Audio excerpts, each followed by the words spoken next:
Good morning and welcome to all of you to the Department of State and to the Treaty Room.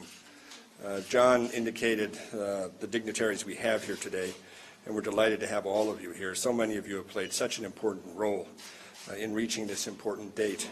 And as was noted by the Foreign Minister and by the Ambassador, this is many years in coming. So this has been like building a cathedral. This has been a process in which many people have played an important role. But we want to extend a especially warm welcome to NATO Secretary General Stoltenberg. Thank you, sir, for being here today.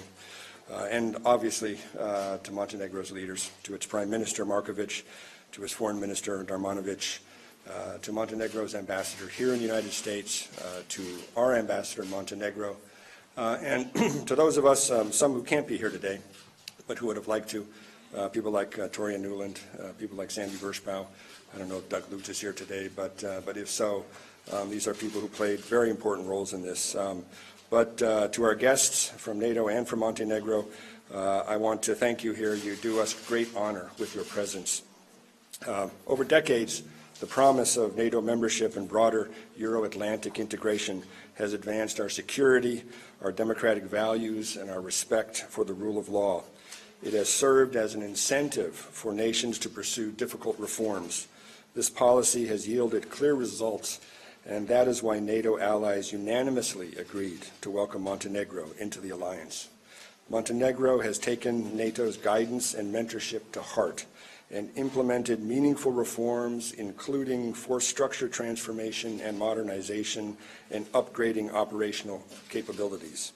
We greatly appreciate that Montenegro takes seriously the financial commitment it will undertake with NATO membership.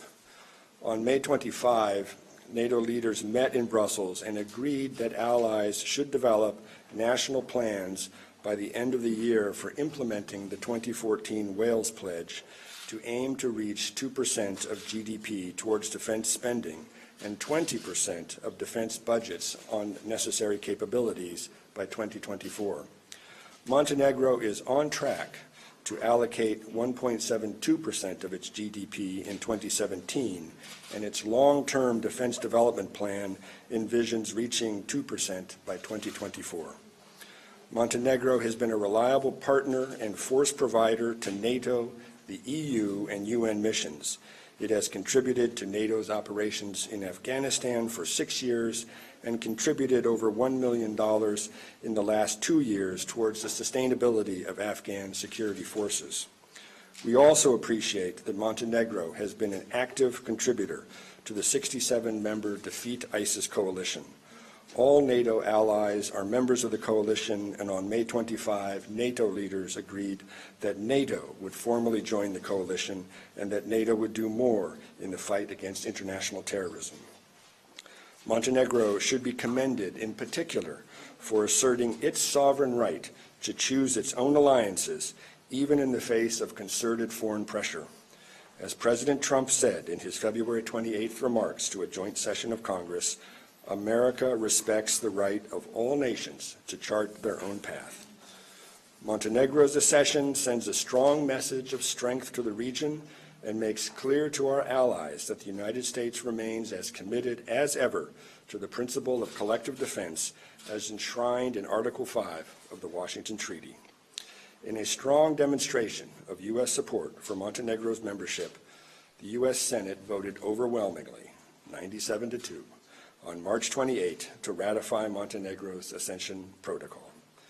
NATO's strength is based not only on its military might, but also on our allies' shared commitment to the fundamental values enshrined in the Washington Treaty: democracy, individual liberty, and the rule of law.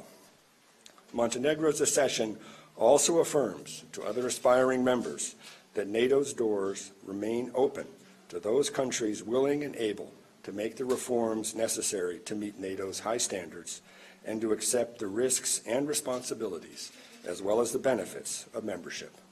Montenegro's accession is an important stepping stone toward our vision of a Europe whole, free, and at peace. Thank you all again for joining us here today. Thank you.